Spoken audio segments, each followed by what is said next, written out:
Shalom Bapak Ibu Saudari, selamat malam. Kembali lagi ke channel YouTube Fili Halim di Baca Alkitab Setiap Hari. Kita mau baca Alkitab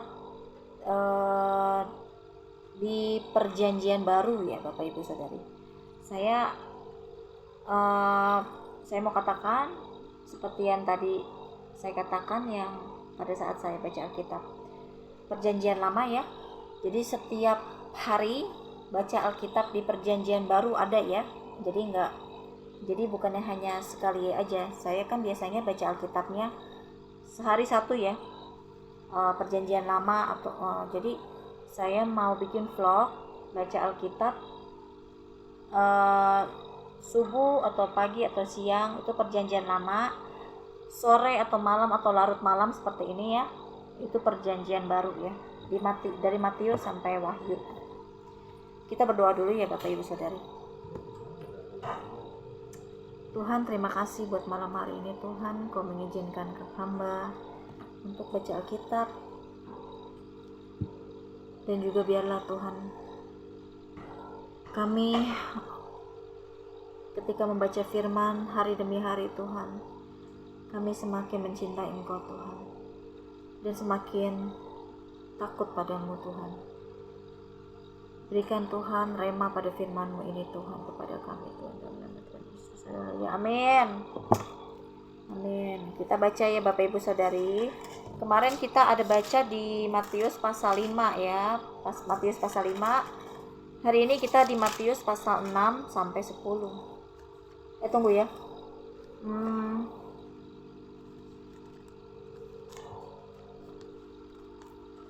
Matius itu sampai berapa sih? Saya lupa lagi.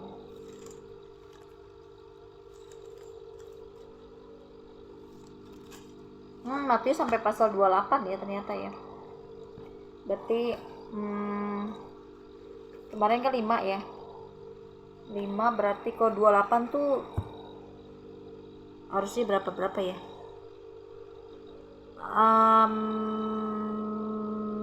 28 ya. Harusnya 9 berapa? 9 berapa sih ya? Saya bingung nih Bapak Ibu, soalnya biar dia nggak terlalu banyak ya terakhirnya ya. Ya udahlah, lanjutlah 5 ya, karena pertamanya udah 5 bacanya. Kita 5 ya, 6 ke pasal 10. Hal memberi sedekah.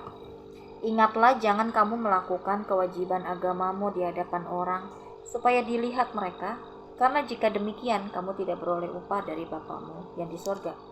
Jadi apabila engkau memberi sedekah, janganlah engkau mencanangkan hal itu seperti yang dilakukan orang munafik di rumah-rumah ibadat dan di lorong-lorong, supaya mereka dipuji orang. Aku berkata kepadamu, sesungguhnya mereka sudah mendapat upahnya. Tetapi jika engkau memberi sedekah, janganlah diketahui tangan kirimu apa yang diperbuat tangan kananmu. Hendaklah sedekahmu itu diberikan dengan tersembunyi, maka Bapakmu yang melihat yang tersembunyi akan membalasnya kepadamu. Hal berdoa. Dan apabila kamu berdoa, janganlah berdoa seperti orang munafik. Mereka suka mengucapkan doanya dengan berdiri dalam rumah-rumah ibadat dan pada tikungan-tikungan jalan raya, supaya mereka dilihat orang.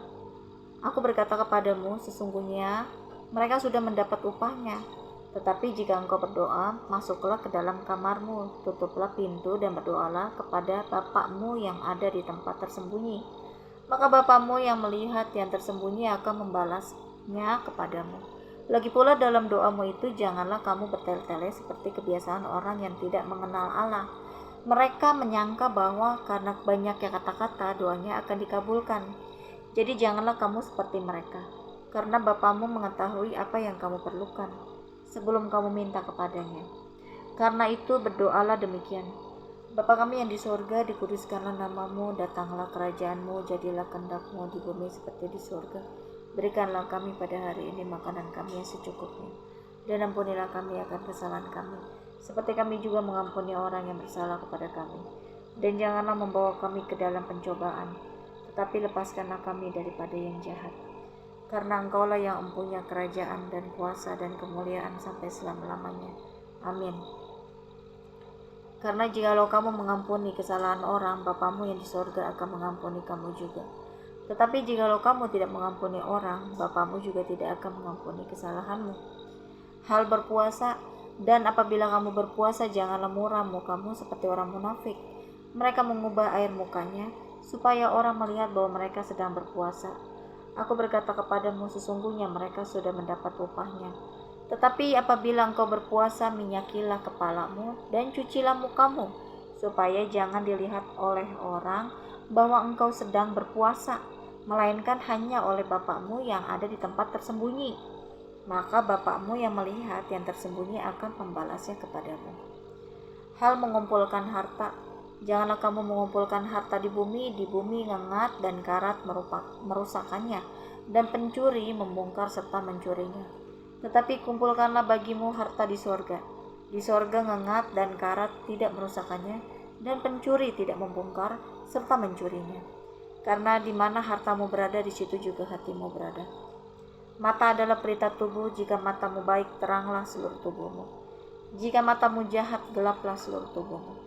Jadi jika terang yang ada padamu gelap, betapa gelapnya kegelapan itu.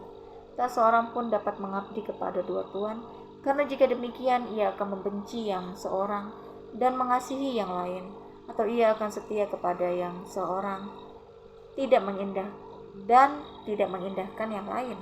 Kamu tidak dapat mengabdi kepada Allah dan kepada Mammon.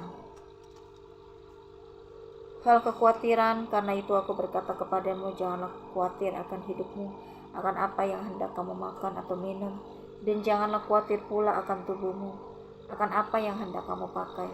Bukankah hidup itu lebih penting daripada makanan, dan tubuh itu lebih penting daripada pakaian? Pandanglah burung-burung di langit yang tidak menabur dan tidak menuai dan tidak mengumpulkan bekal dalam lumbung, namun diberi makan oleh Bapamu yang di sorga. Bukankah kamu jauh melebihi burung-burung itu? Siapakah di antara kamu yang karena kekhawatirannya dapat menambahkan sehasta saja pada jalan hidupnya? Dan mengapa kamu khawatir akan pakaian? Perhatikanlah bunga bakung di ladang yang tumbuh tanpa bekerja dan tanpa memintal. Namun aku berkata kepadamu, Salomo dalam segala kemegahannya pun tidak berpakaian seindah salah satu dari bunga itu. Jadi jika demikian, Allah mendandani rumput di ladang, yang hari ini ada dan besok dibuang ke dalam api. Tidakkah ia akan terlebih lagi mendandani kamu? Hai orang yang kurang percaya, sebab itu janganlah kamu khawatir dan berkata, apakah yang akan kami makan? Apakah yang akan kami minum? Apakah yang akan kami pakai? Semua itu dicari bangsa-bangsa yang tidak mengenal Allah. Akan tetapi Bapamu yang di surga tahu bahwa kamu memerlukan semuanya itu. Tetapi carilah dahulu kerajaan Allah dan kebenarannya, maka semuanya itu akan ditambahkan kepadamu. Sebab itu janganlah kamu khawatir akan hari besok, karena hari besok mempunyai kesusahannya sendiri. Kesusahan sehari cukuplah untuk sehari. Pasal 7, hal menghakimi. Jangan kamu menghakimi supaya kamu tidak dihakimi, karena dengan penghakiman yang kamu pakai untuk menghakimi, kamu akan dihakimi, dan ukuran yang kamu pakai untuk mengukur akan diukurkan kepadamu. Mengapakah engkau melihat selumbar di mata saudaramu, sedangkan balok di dalam matamu tidak engkau ketahui? Bagaimanakah engkau dapat berkata kepada saudaramu, biarlah aku mengeluarkan selumbar itu dari matamu, padahal ada balok di dalam matamu? Hai orang munafik, keluarkanlah dahulu balok dari matamu, maka engkau akan melihat dengan jelas untuk mengeluarkan selumbar itu dari mata saudaramu. Hal yang kudus dan berharga, jangan kamu memberikan barang yang kudus kepada anjing, dan jangan kamu melemparkan mutiaramu kepada babi, supaya jangan diinjak-injaknya dengan kakinya, lalu ia berbalik mengoyak kamu.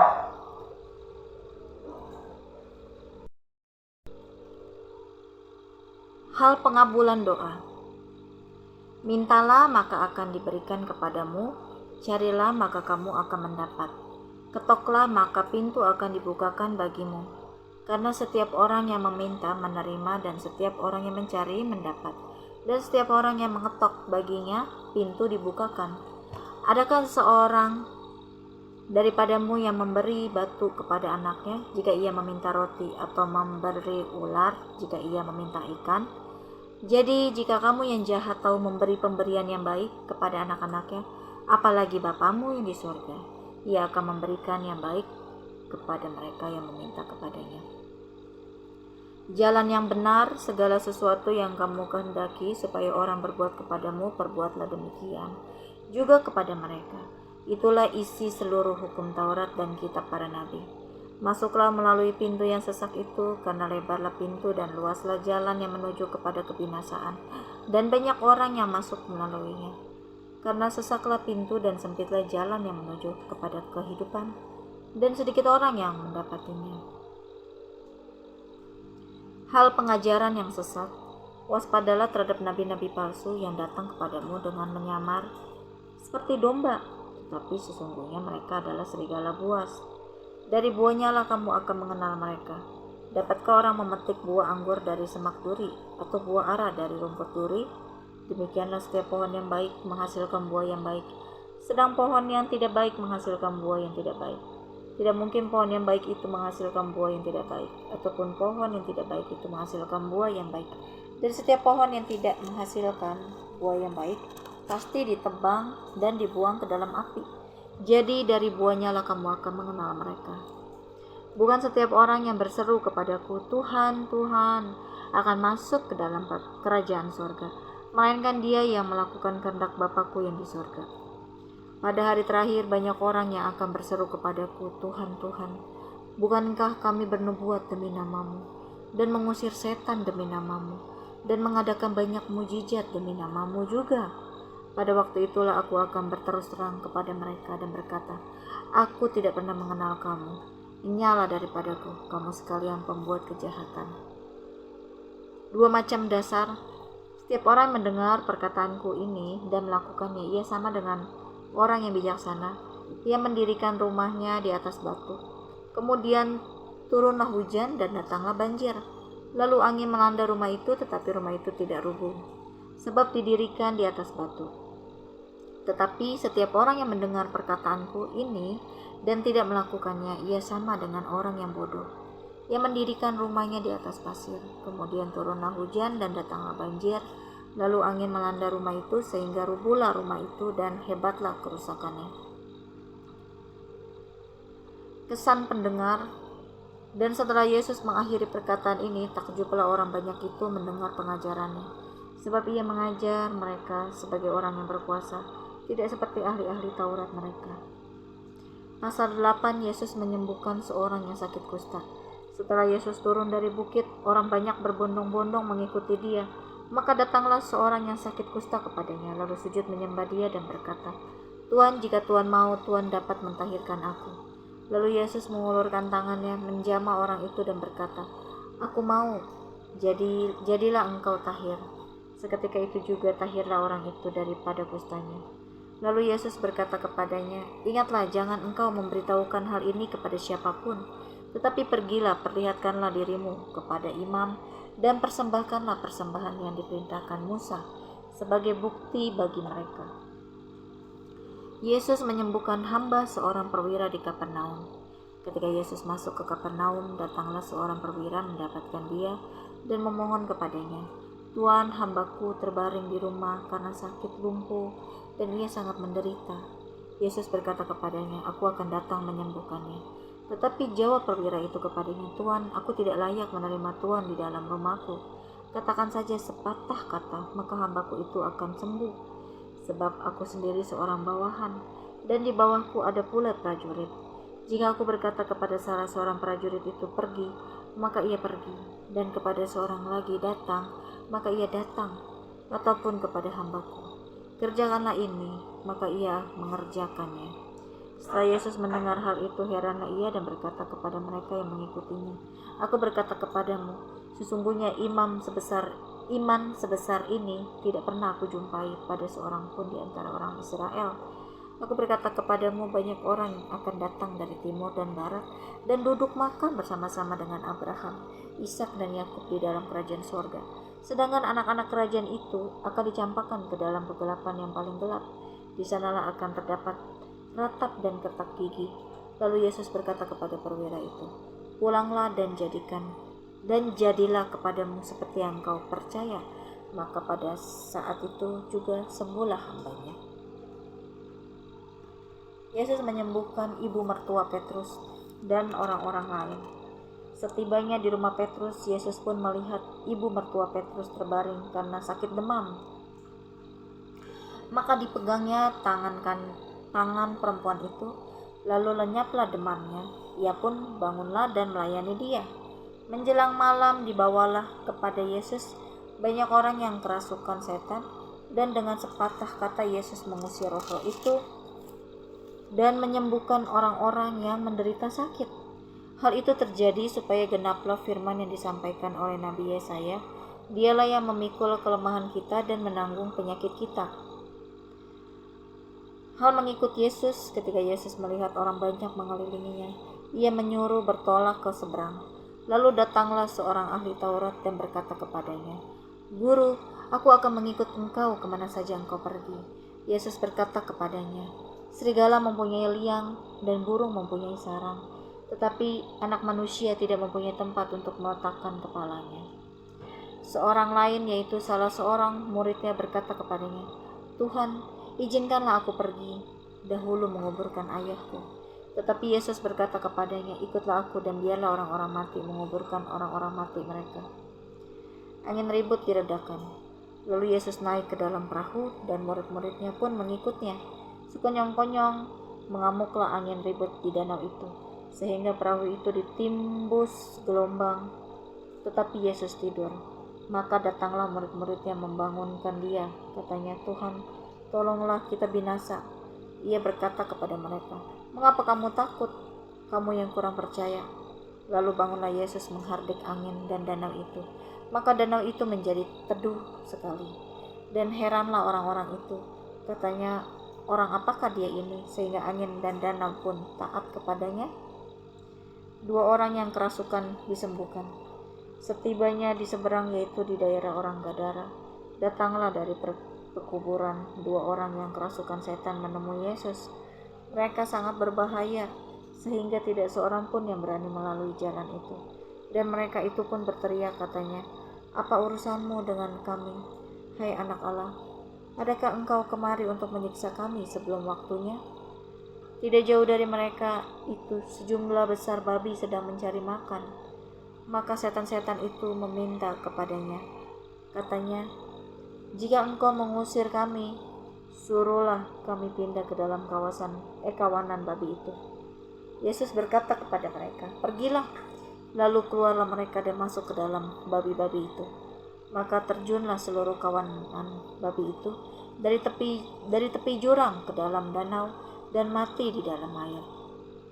Maka larilah penjaga-penjaga babi itu, dan setibanya di kota diceritakannya lah segala sesuatu juga tentang orang-orang yang kerasukan setan itu.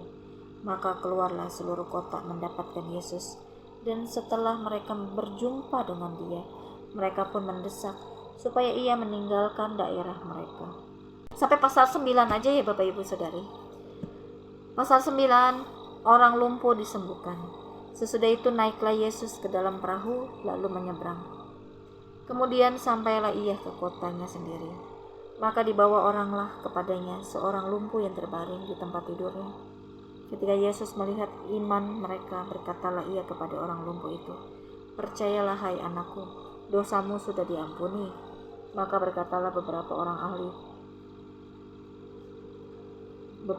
ahli Taurat dalam hatinya, ia menghujat Allah. Tetapi Yesus mengetahui pikiran mereka, lalu berkata, mengapa kamu memikirkan hal-hal yang jahat di dalam hatimu? Manakah lebih mudah mengatakan dosamu sudah diampuni, atau mengatakan bangunlah dan berjalanlah? Tetapi supaya kamu tahu bahwa di dunia ini anak manusia berkuasa mengampuni dosa. Lalu berkatalah ia kepada orang lumpuh itu, bangunlah, angkatlah tempat tidurmu dan pulanglah ke rumahmu. Dan orang itu pun bangun lalu pulang. Maka orang banyak yang melihat hal itu takut, lalu memuliakan Allah yang telah memberikan kuasa sedemikian itu kepada manusia. Matius, pemungut cukai, mengikut Yesus. Setelah Yesus pergi dari situ, ia melihat seorang yang bernama Matius duduk di rumah cukai. Lalu ia berkata kepadanya, "Ikutlah aku." Maka berdirilah Matius lalu mengikut dia. Kemudian ketika Yesus makan di rumah Matius, datanglah banyak pemungut cukai dan orang berdosa dan makan bersama-sama dengan dia dan murid-muridnya. Pada waktu orang Farisi melihat hal itu, berkatalah mereka kepada murid-murid Yesus, "Mengapa gurumu makan bersama-sama dengan pemungut cukai dan orang berdosa?" Yesus mendengarnya dan berkata, "Bukan orang sehat yang memerlukan tabib, tetapi orang sakit. Jadi pergilah dan pelajarilah arti firman ini, yang ku kehendaki ialah belas kasihan dan bukan persembahan. Karena aku datang bukan untuk memanggil orang benar, melainkan orang berdosa." Hal berpuasa. Kemudian datanglah murid-murid Yohanes kepada Yesus dan berkata, "Mengapa kami dan orang Farisi berpuasa, tetapi murid-muridmu tidak?" Jawab Yesus kepada mereka, "Dapatkah sahabat-sahabat mempelai laki-laki berduka cita selama mempelai itu bersama mereka? Tetapi waktunya akan datang mempelai itu diambil dari mereka, dan pada waktu itulah mereka akan berpuasa.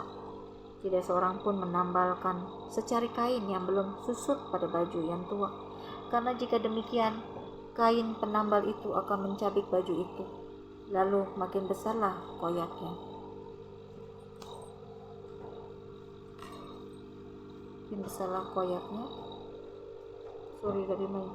Begitu pula anggur yang baru tidak diisikan ke dalam kantong kulit yang tua, karena jika demikian, kantong itu akan koyak, sehingga anggur itu terbuang dan kantong itu pun hancur.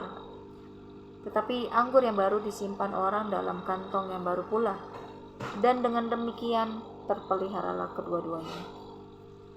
Anak kepala rumah ibadat perempuan yang sakit pendarahan.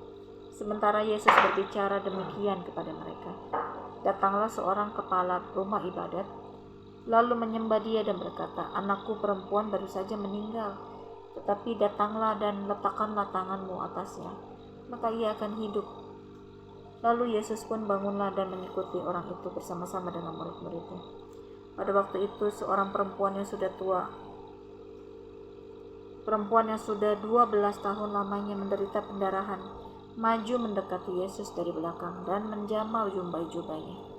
Karena katanya dalam hatinya, "Asal kujamah saja jubahnya, aku akan sembuh." Tapi Yesus berpaling dan memandang dia serta berkata, "Teguhkanlah hatimu, hai anakku, imanmu telah menyelamatkan engkau." Maka sejak saat itu sembuhlah perempuan itu. Ketika Yesus tiba di rumah kepala rumah ibadat itu dan melihat peniup-peniup seruling dan orang banyak ribut, berkatalah ia, "Pergilah, karena anak ini tidak mati, tetapi tidur." Tetapi mereka menertawakan dia. Setelah orang banyak itu diusir, Yesus masuk dan memegang tangan anak itu, lalu bangkitlah anak itu. Maka tersiarlah kabar tentang hal itu ke seluruh daerah itu.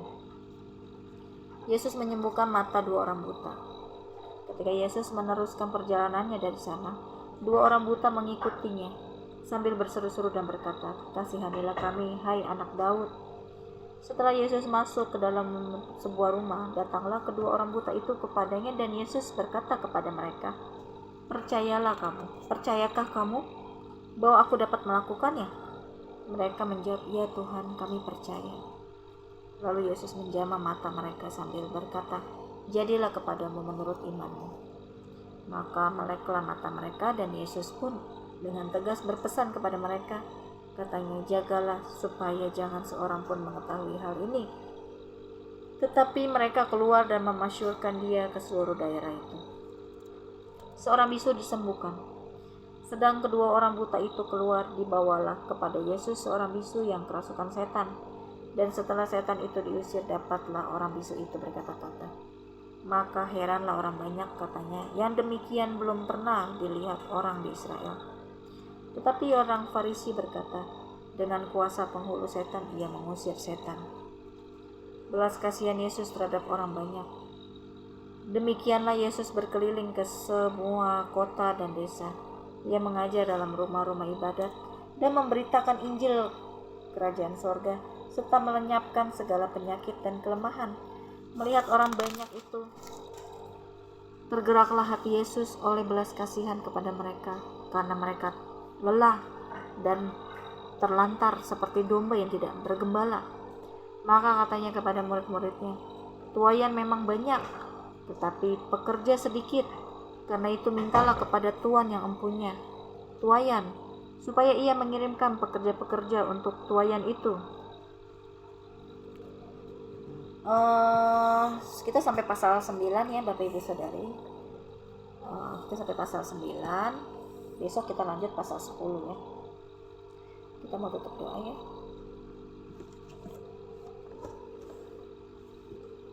Tuhan Yesus, terima kasih buat firman-Mu ini Tuhan. Biarlah kami Tuhan semakin giat dan tekun untuk membaca firman-Mu dan terus mendengarkan firman-Mu setiap hari Tuhan. Karena ini adalah makanan rohani kami. Jangan biarkan kami Tuhan berhenti untuk membaca firman-Mu setiap hari Tuhan dan merenungkannya Tuhan. Karena ini adalah